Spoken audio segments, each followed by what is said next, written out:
This is Tasha Bentley, a 29-year-old nurse from Kentucky. As she sits in this Kentucky State Police interrogation room, she's unaware that she's already the prime suspect in her husband's murder. Just hours ago, Gary Bentley was found dead in their bed with a single gunshot wound to the back of his head. While Tasha plays the role of grieving widow, detectives have quietly built a substantial case against her. Over the course of this interrogation video, you'll witness a psychological chess match unfold, Tasha's desperate attempts to maintain innocence against investigators who methodically reveal the damning evidence they've gathered. Watch as they systematically expose her secrets, contradictions, and lies until her carefully constructed alibi collapses under the weight of irrefutable evidence. Show me again on your phone that information if you have it, the text information that you showed me. No, I hadn't showed you anything. Oh, I thought you showed me your phone. Remember my son had my phone last night? I must have missed that one. That's okay. Okay. He was playing games on the phone. You want text messages, phone calls? Both. Starting from, Well, you said you left the house about 8:30 in the morning, is that correct? Okay, so anything right after 8:30 is when you started texting him or calling him. So Sunday, looks like your Sunday, December 10th, looks like 8:52 a.m. Love you, baby. Hope you get some good rest, sleeping in. We are getting breakfast, Christmas shopping, and going to see Amy. Good luck hunting, baby. See you later tonight. And then at 11:48, you say, in the woods hunting Boo? I call him my boo. Uh, What's the question without the, because I hadn't heard from him. So I'm like, so are you in the woods hunting? Like, what are you doing? Okay. And then it says, hey, Boo, haven't heard from you. You get a big one? And that was at 3:48. So that's all the texting that you did then? Okay. And then, so you're texting on Sunday. Yeah, because I was trying to think of why I hadn't heard from him. And I'm like, hey, did you get a big one? Are you just so excited you're not responding? Are you hunting without your phone? Is your phone in the house? Tasha's official version of events was that she last saw Gary alive around 8:30 a.m. on the morning of his death, when she left the house to go shopping and visit her friend Amy. She claimed Gary was still in bed at the time, planning to get up later to go hunting from approximately 10 a.m. to 2 p.m., which was his usual hunting routine. As the detective opens the interrogation, he immediately focuses on Tasha's text message behavior throughout that day. Despite supposedly knowing Gary would be hunting and unlikely to check his phone, Tasha contacted him multiple times throughout the day. This pattern strikes investigators as suspicious and out of character for someone who would understand that her husband was engaged in an activity where he wouldn't be regularly checking messages. When Tasha couldn't reach Gary, she began calling his father Gerald multiple times, expressing growing concern despite knowing Gary was supposedly hunting. Eventually, Tasha convinced Gerald to go to the house, where he ultimately discovered his son's body. This was December 9th, so this was my first call. December 10th. Is it the home sweet home? Mm-hmm. That's the house. And Gerald, there's my father-in-law, where it says to, if I touch it, it'll show. Mm-hmm. Well, what I'm looking at, let's talk about the phone calls. At the 3:18 p.m. outgoing call,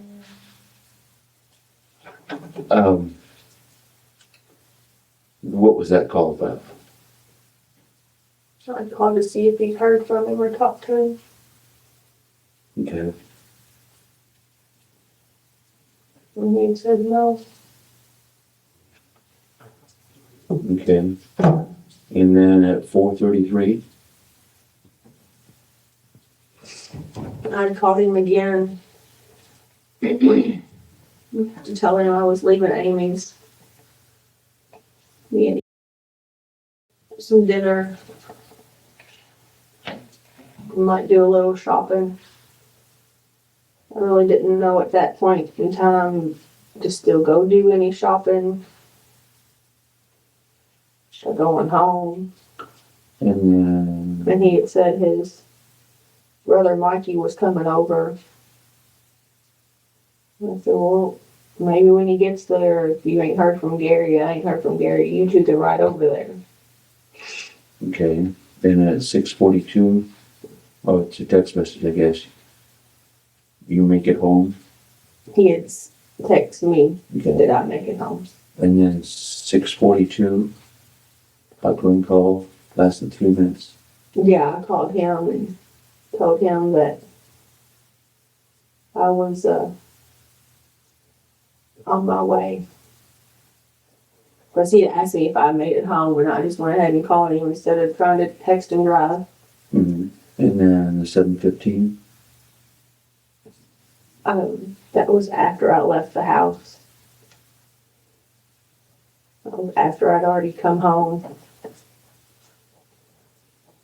And then I called him and said, hey, something don't feel right at the house. I don't know if somebody's been there. I don't know. I said, I didn't want to go in. Just sleep. How do you describe that uncomfortable feeling you get? What do you think brought that on? Hasn't the garage door been opened up before? No, not usually, but it has on occasion.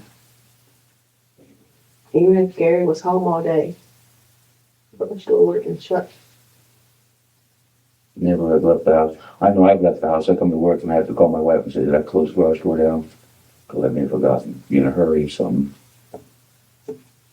You know how many times I've done that, and he has said things to me. No, you got so much stuff in your garage, you can't leave it open. That I purposely sit and wait and watch that garage door go down. It's like when I pull in the garage, I pull it forward and I back up. And while I'm sitting there backed up, I hit the door and watch it go down all the way before I ever pull out of the driveway. Because he's very adamant. I mean, he's got all his tools in the garage, the lawnmower, the generator, the power washer, the but he always liked the door shut. Even, and it sounds crazy, even when I would move my car out to get the lawnmower out, knowing we're going to put the lawnmower right back up, he would put the garage door down. Mm-hmm. He said he didn't want the grass blowing in the garage. What about the... So that just was odd to me that the garage was up and he wasn't outside. And usually if he's outside... Where was this tree stand at for deer hunting at? All the way at the back of the property, like near a fence, like up and... And you said before that you knew you went supposed to go hunting from 10 to 2? And he said the best time to go hunting was from 10 to 2. That he was going to sleep in. And he was going to try to get up and go up there about 10:30. And see how long he could sit. Come back down. And go back up. At like 2 o'clock. Or after, and sit till dark. But there's been many times I've come home and he's still up there and the garage door is down. Because if the garage door is ever up, him and the dogs are outside. So if the garage door is up in this time and he's outside, maybe he went to go check on his tree stand. I'm just kind of curious as to why he didn't go look for him.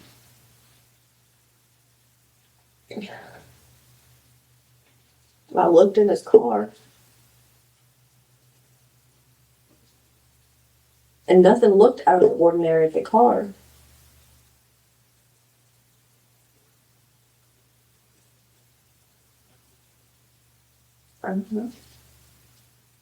Did you? I kind of like I didn't look around. I mean, I looked around, but I didn't walk around. And I started walking towards the garage, and I got like a step or two. Did you try going to the slider door on the one side and the other door on the other side of the house? We rarely used the actual front door. Just out of curiosity, if he was ill, how would you know to check on him? Maybe he fell down and hurt himself. I mean, as a wife, husband and wife thing, wouldn't you go check on him if he hurt himself? And that's why I'm curious that you didn't.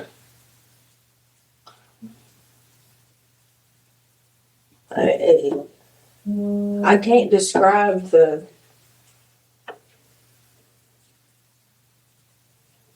So after I looked in his truck, and he wasn't in there, and nothing looked out of place. It just looked ordinary. Mm-hmm. And I took, like a few steps towards the garage, maybe got 1 or 2 steps in the garage. And I remember looking at the door was shut. And then my first, because I'd been out of the car for a minute. Mm-hmm. So, did he drink a lot? Gary? Mm-hmm. Yeah. I know Saturday night, I know he had 1 glass of bourbon. He usually mixes that with ginger ale. I don't recall if he had a beer. What about his guns? Where did he keep his guns at besides the safe? As far as I know, they were all in the safe. So if it doesn't bother you that he's drinking alcohol, smoking marijuana, having guns in the house, doesn't seem to raise a ruckus with you, and yet I'm still baffled by this thing that when you show up to the house and you see the garage door open, that there's no problem, so why didn't you go check on him, make sure he was okay? I mean, what if he had a heart attack or something? And at that moment in time that you needed to be in there to save him, you didn't go in. That's what I'm not understanding. Or did you guys have problems? No problems, no more than any other married couple. But I don't know why.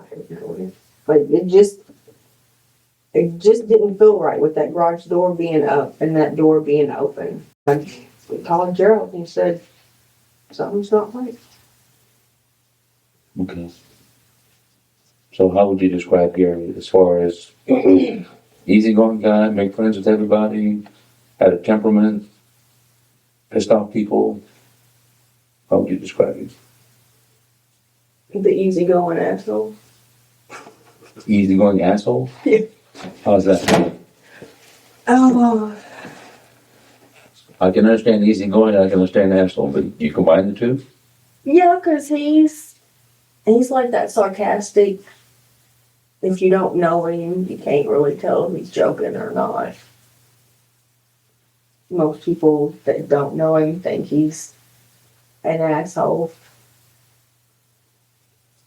But then once you get to know him, they're like, oh, you're really cool. You ain't really as asshole as I thought you were. You're just, sarcastic, joker, gives people shit all the time. That cause any enemies, any friction? Nothing really talk Anything about. to the point that somebody would want to hurt him? Not that I know. Because of Gary's death, of course, we're checking a lot of things. One of the things that we looked into, we found out was there was a life insurance policy on him. Up until this point in the interrogation, Tasha appears to be operating under the assumption that police are merely gathering routine information and that they don't have much to go on beyond her version of events. The detective's casual mention of the life insurance policy, however, visibly changes the dynamic. This moment raises the stakes considerably, and you can see Tasha's demeanor shift as she realizes investigators know more than she thought. This life insurance policy was only taken out 12 days before Gary's death. What Tasha doesn't yet know is that investigators have already obtained recordings of her phone conversations with the insurance carrier, documenting exactly how and when she arranged the policy.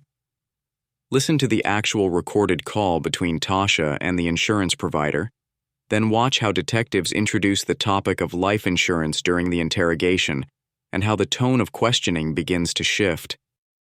Our son's almost 5. We've waited too long. We're not getting any younger. I see death every day. I see accidents every day. Yep. We need to take care of ourselves.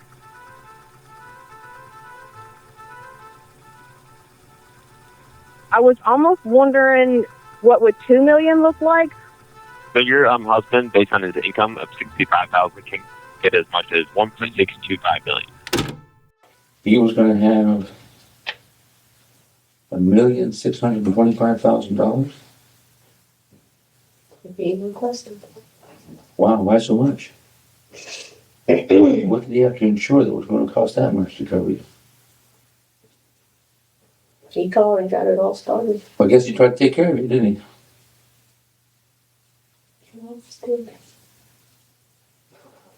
I guess that's why I let him do his thing. He was the hard-working man. And I hate to keep harping on this, but it still keeps going back to the same thing. If he took such good care of you, why didn't I go in? yeah, to check on him, to help you out, see if he was hurt or something. In the car. Honestly, I didn't think Gary was there. Again, I don't know. That's what I tried to think about last night. What made me not? Why do you just get this feeling something ain't right? Mm-hmm. That's why you didn't go in to help him out. That's what I don't understand. How would you describe your work in that signature? Now, Mm-hmm. now I have a permanent position at Summerfield. Before, I was on a flex path program to where I went to all different kinds of signatures. But my mom. Yeah. In flex path, you just float around to different management positions that they have open in their different buildings. March is when I took a permanent position there at Summerfield. And a permanent position, that's like, I think you said something before, that's like an 8 to 5 job or something like that. It's a salary job. Mm-hmm. Okay. How do you accumulate overtime? You You know? How is your time? If you do work overtime, you get compensated for it anyway? No? comes with the salary. How often did you work late? I tried to be off by 4:35. Maybe 1 or 2 nights a week. I wasn't able to get him until just recently, and they cut one of my employees. Okay. Make a lot of friends there at Signature? Yeah, I know a lot of people there. Any of them in particular? Does Anthony's name ring a bell? How are you associated with Anthony? Friends outside of work, friends at work. Describe friends outside of work. Hang out. When the police bring up Anthony's name, there's a noticeable shift in Tasha's demeanor, and she almost seems resigned. She becomes hesitant, choosing her words carefully as she describes him as a friend from work and a friend outside of work. What she doesn't realize is how much the police already know about their relationship. Anthony and Tasha was having an affair, and according to evidence gathered by investigators, Tasha was planning to leave Gary for Anthony and already had a date set out. Tasha appears confused about how detectives even know about Anthony. The answer comes from a source much closer to home, Tasha's best friend, Amy Hagler. Hi, this is Amy. What is it you want to tell me about the situation? I know that Tasha, which was Gary's wife, is having an affair. She planned to leave him on January 14th. Okay, and who is she having an affair with? His name is Anthony. Did she ever talk about her relationship with Anthony, other than the fact that you knew that they was having an affair? But anything about any talk of marriage or the fact that they were just hanging out together? There was a lot of talk that day. Actually, I asked her. She's always wanted more kids, so I asked her on Sunday. I said, have you and Anthony talked about kids? Do you want any more kids?" And she said, "Well, they are probably not going to, but Anthony said that if that was something that she wanted, then he would give it to her."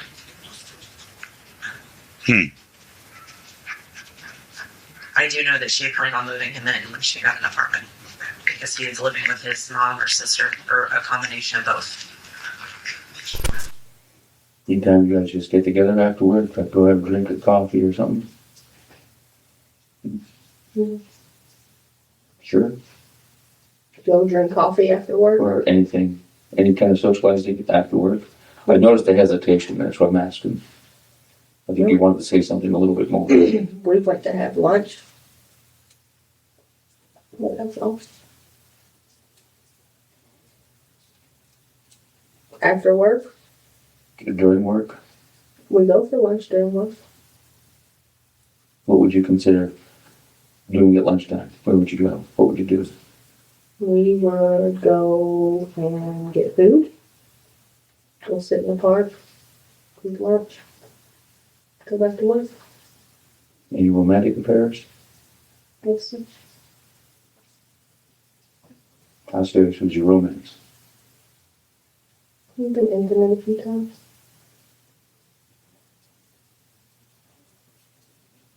You guys would know about this? Yes. Why would you think you'd be intimate with him? Something missing at home? What was missing at home? I cared about him.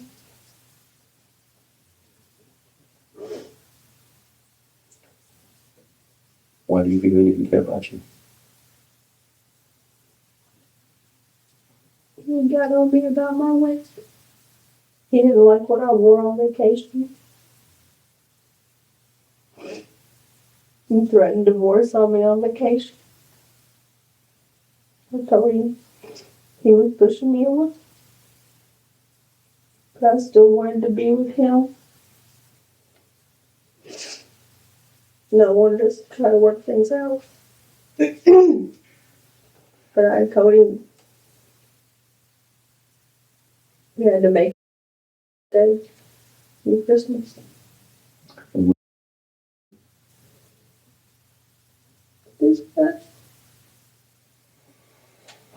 So how long has your romance been going on with Anthony?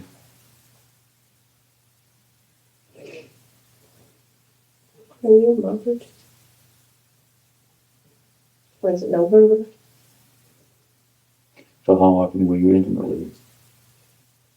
4 or 5 times. What was going to happen on January 14th?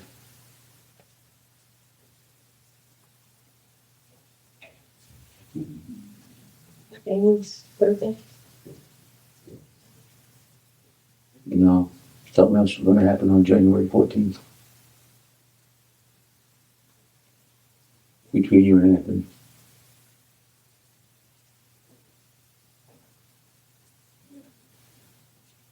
I talked about moving out. And moving in with him? Down in Louisville?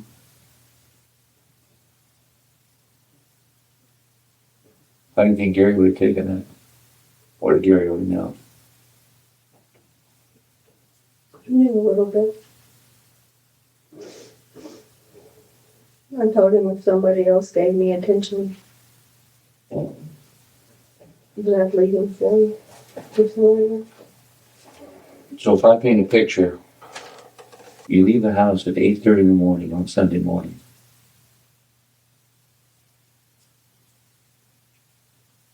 You know that Gary's going to go hunting at 10 o'clock. You know I know the truth. What? Everything that we discussed. I know all these things. Yeah, we've talked about this. Mm-hmm. But you didn't tell me about Anthony. You didn't tell me about your affair with Anthony. Anthony works as, I think he works as a custodian at the same place you work at. You didn't ask me about Anthony until today. Mm-hmm. But you didn't come forward with it either. Was I supposed to? Mm-hmm. I'm trying to find out who killed your husband. And right now, if you were in my shoes, what would you think? Me?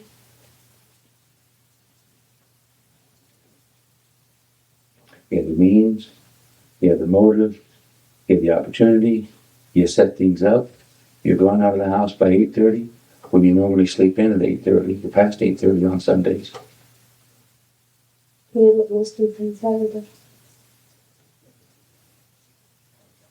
On Sundays, you normally sleep in. Sleep in until about 10 o'clock. Normally every weekend he'll let me sleep on. But this weekend, you didn't. This weekend, by 8:30, you're out of the house.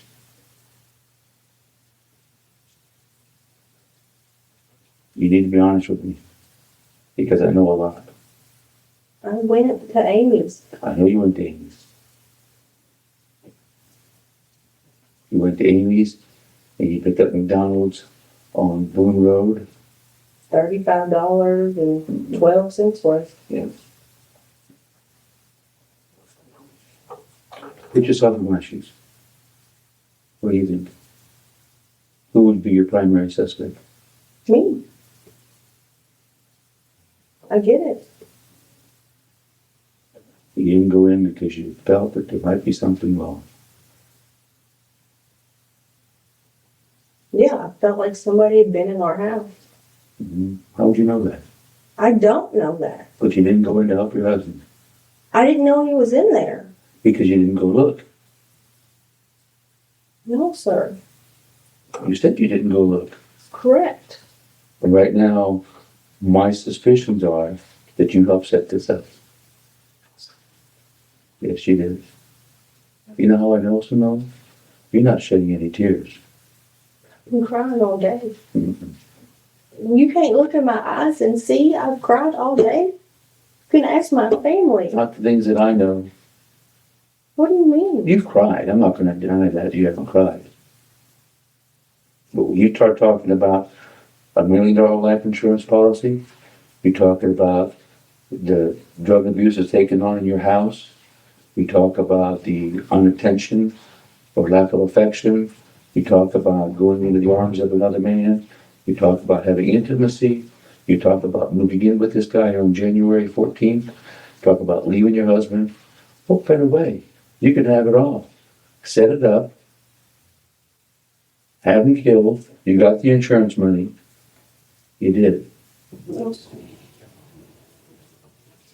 You willing to take a polygraph to that? Yes. What I'm talking about is murder. I'm talking about you hired somebody. That's why you were afraid to go in the house, because you knew what to expect. You knew your husband was murdered in that house. That's why you didn't want to go in. No, You had it all set up. no, sir. Yes. I will look you dead straight in the eye. That's why you left the house that morning. You left at 8:30 in the morning. You didn't text message me until afterwards. There's too many things that I found out in the last 48 hours, 24 hours. That just doesn't add up to me. And everything right now points at you. You had it arranged. That's why you didn't go in the house. And what I'm asking from you is to be straight with me, because you haven't been totally straight with me. I've had to fish things out of you little by little. And here's the seriousness of it all. If you don't want to be straight with me, that's fine. That's going to be up to you. But as I'm putting this puzzle together, I've got plenty of time, because there's no statute of limitations. I understand. And if you don't own up to what you did, and I go through all this, I guarantee you I'm going to try to make it stick as heavy as I can. As heavy as I can. I did not hire someone to kill my husband. I did not ask anybody to kill my husband. Did you kill him? No. You know what's funny? What? The bullet that killed him is the same bullet that matches your gun. I did not kill my husband. Why is it that it's a bullet from your gun that killed him? I do not know. Despite the mounting evidence against her, Tasha continues to maintain her innocence. After nearly 3 hours of intense questioning, Detective Samuel clearly recognizes he's reached an impasse.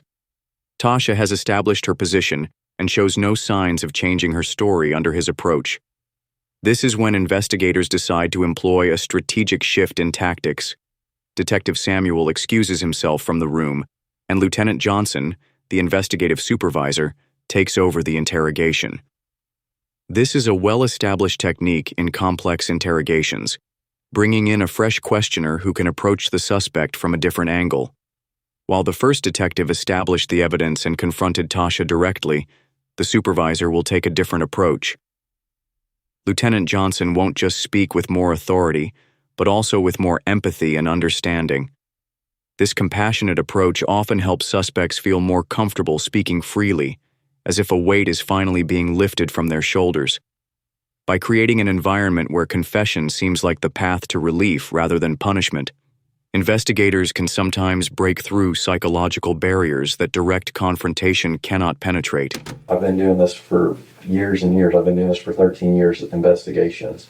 That's why I'm where I'm at in the spot as the supervisor, because I've worked all these cases. I've worked the Elizabethtown Post, I've worked LaRue County, Nelson County, Breckenridge County, all those down there, and then I've worked Grayson County. I've worked all the ones up here on stuff. So, I mean, I've worked with multiple prosecutors. I've worked with multiple defense attorneys.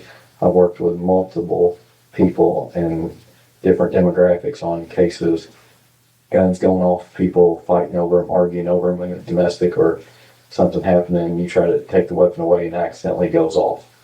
Anything like that occurs.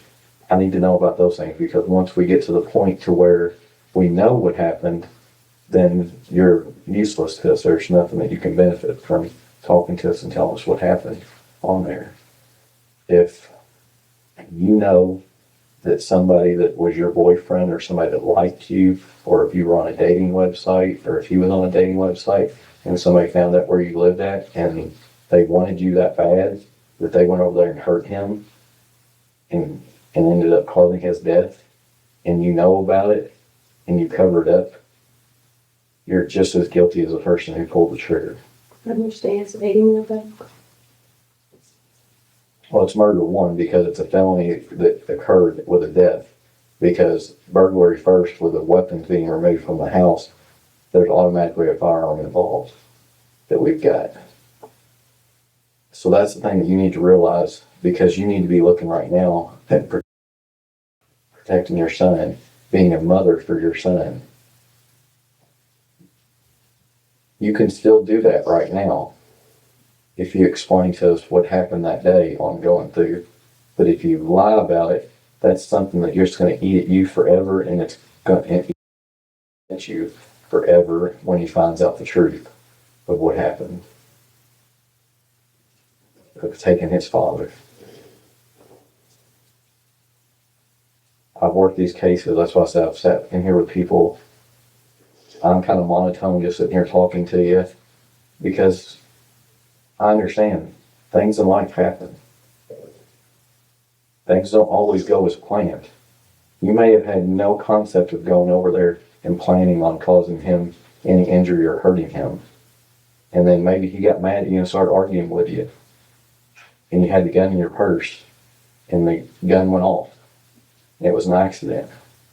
And you got scared. And then you called his dad or called somebody else, your boyfriend or something, and made it staged to look like what it is.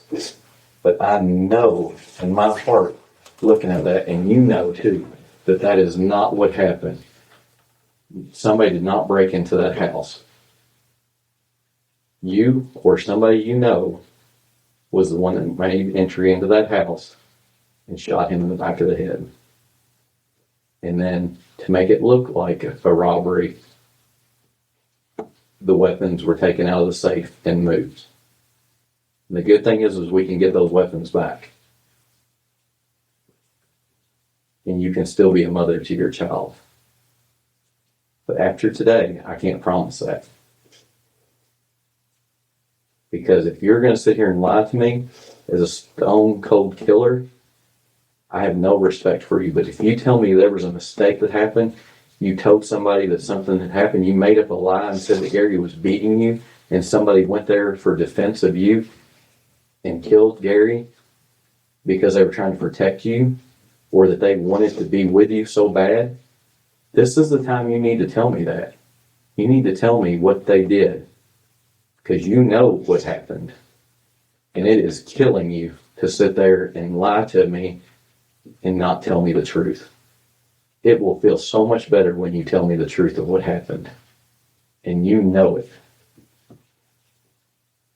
And there's no way of getting around it. The truth will set you free. The truth is what you have to tell me.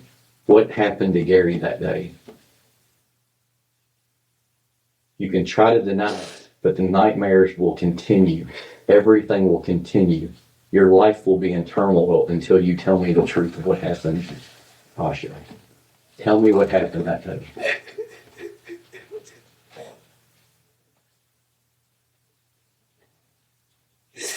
What did you do to Gary? Who did it? Who went there? Tell me, please. No. Yes, you know who went there. No. He didn't shoot himself. I know he did. If you won't do it for me, do it for your son. That's what I did. Why did you do it?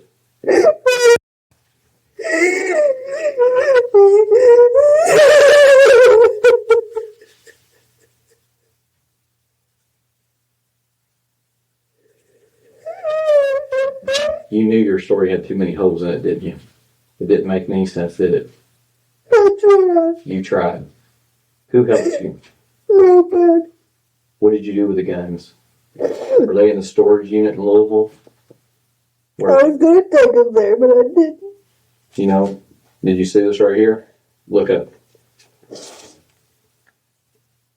You don't think I know when I come here and talk to you that I know things?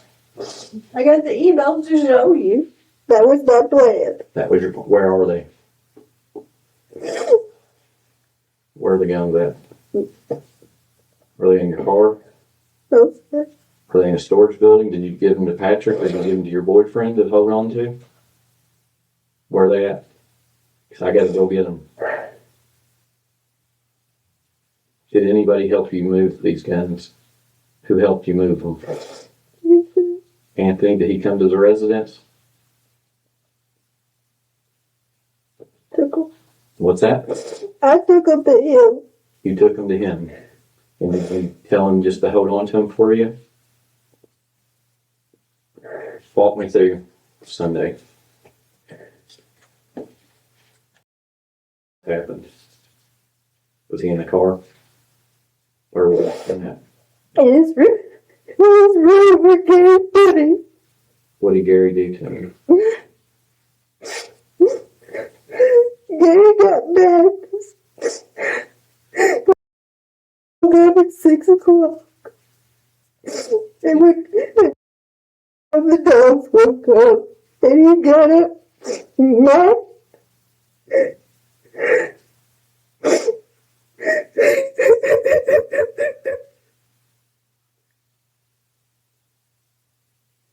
Where's the pistol that you used to shoot Gary? It's with the other gun.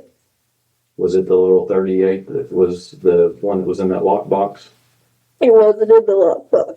Where did you have it on you?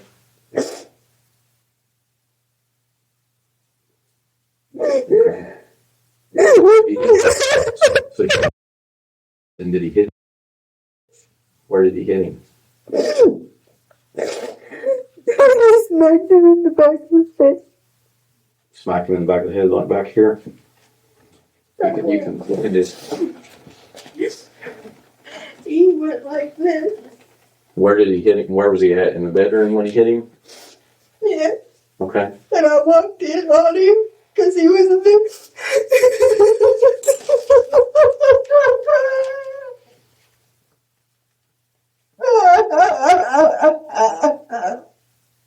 In a stunning turn of events, Tasha finally breaks down and confesses to killing Gary.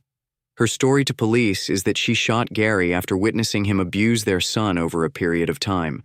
According to her confession, She walked in on Gary smacking the boy, which caused her to snap and shoot her husband in the back of the head while he lay in bed. Tasha reveals that after the murder, she removed all the guns from the house and gave them to Anthony, who stored them at his sister's residence where he was living. She claimed this was an impulsive decision made in panic after the shooting. However, when police thoroughly investigated her claims of abuse, they found no supporting evidence. Physical examinations of the child, interviews with family members, friends, and daycare providers, and reviews of medical records all contradicted Tasha's assertion that Gary was physically abusive to their son. No one had ever witnessed or suspected any mistreatment of the child by Gary. With Tasha's confession secured, investigators now needed to determine whether Anthony was actively involved in planning or executing the murder, or if he had merely helped dispose of evidence afterward. Man, I ain't no bad person, sir. I swear to God. I was trying to live my life, man. It's the right way. And I got caught up in this stuff, man, and I would never in my life would do anything like this. I tried to help her out. She said that she feared for her life, man. And I said, Tasha, I don't want to put these on my sister's house. You know what I mean? Why did she say she feared for her life? Because they was arguing, I guess, and all that. I swear. You know what I mean? She said that he'd be punching holes in the wall and throwing things. That's what she said to me. And she said she feared that he was going to do something to her. That's the honest God truth. She used the words he was punching holes in the wall? Well, she said he has, yes, before and stuff. I mean, I don't know for sure if she was meaning that day. Mm-hmm. I just know she said he gets angry. You know what I mean? I swear to you. Now that you know that I got involved in all this. Yes, sir. How does that make you feel that now, with all those handguns got put in the car, in the back, your fingerprints all over these? I know, sir. That's what I was saying. That's what I was telling moms and everybody. I said, Lord knows I would never take no handguns out of nobody's car with my bare hands and put them in a house if I knew something was wrong. I swear to God, I was just trying to help her out. I swear. I would never, sir, like I was telling you, I watched TV. I would have never did nothing like that. On my life, I wouldn't. I swear, I was just trying to help her. And I swear, I told her, I said, Tasha, you have to come get these guns tomorrow. I said, because, I just can't have these guns over my sister's house. I swear to God, I didn't know anything about nothing was wrong like it. All I was trying to help her out. I said, in my mind, I said, well, Lord, if I didn't help her out and something happened to her, I would feel bad, you know what I mean, for not helping her, though. I swear. Mm-hmm. Thing was, I said, what the hell happened, Tasha? Like that. And she said, well, what did they say at work? I said, they said that somebody broke in your house and they killed your husband. She said, yeah. I said, well, y'all okay? She said, yeah, I'm okay. And then I proceeded on after all that, talking about that. I said, I swear, I'm sorry what happened to your husband. Mm-hmm. And I'm glad nothing happened to you and your son.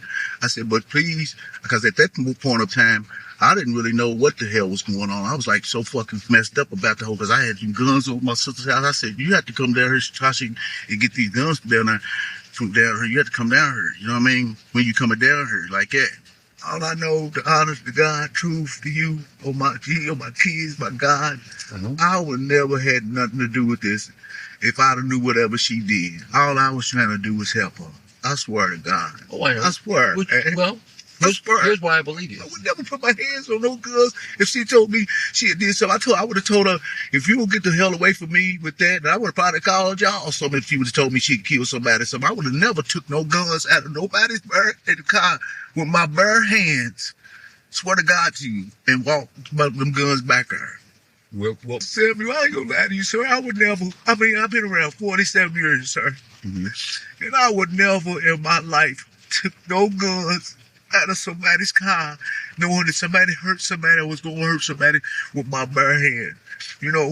I never in my life would have did that. That was the stupidest, dumb, like my daddy said, Andy, I know you was trying to help that girl. He said, but when it's come to guns and stuff like that, you just don't know where stuff like that came from or what happened. You just I said, Daddy, man, he said, man, it could have happened to anybody, but you just have to learn you can't do stuff like that. And I really didn't mean to hurt nobody. I didn't hurt nobody. I didn't mean to hurt nobody by doing this, but I hurt myself and my family. And I just didn't mean to put myself in this position. I like Tasha, man, and I didn't want Tasha to get hurt. I felt if she got hurt, yeah, I loved her. I did, man. I felt I had big feelings for her. There is one more thing that may come up. Yes, sir. only because she put you under the car. Yes, sir. You're not going to be accused, okay? Yes, sir. You're fine. Yes, sir. But you may have to say something in court about what she did. Yes, sir. You mean like by bringing the guns to me and stuff? Right. Yes, sir. You're going to be okay with that? If I got to do what I got to. The police investigation determined that Anthony was being truthful during his interview. Evidence supported his claim that he had no knowledge of the murder and genuinely believed he was storing the guns for Tasha because she feared for her safety. Based on these findings, neither Anthony nor his sister were charged with any crimes related to Gary's murder. Investigators concluded they were unwitting participants who had been manipulated by Tasha in the aftermath of her actions. Tasha Bentley was charged with murder in the first degree and tampering with physical evidence. In December 2018, she accepted a plea deal, pleading guilty to the charges. She was sentenced to 40 years for the murder and an additional 5 years for evidence tampering, for a total of 45 years in prison. Under Kentucky law, she must serve at least 20 years before being eligible for parole.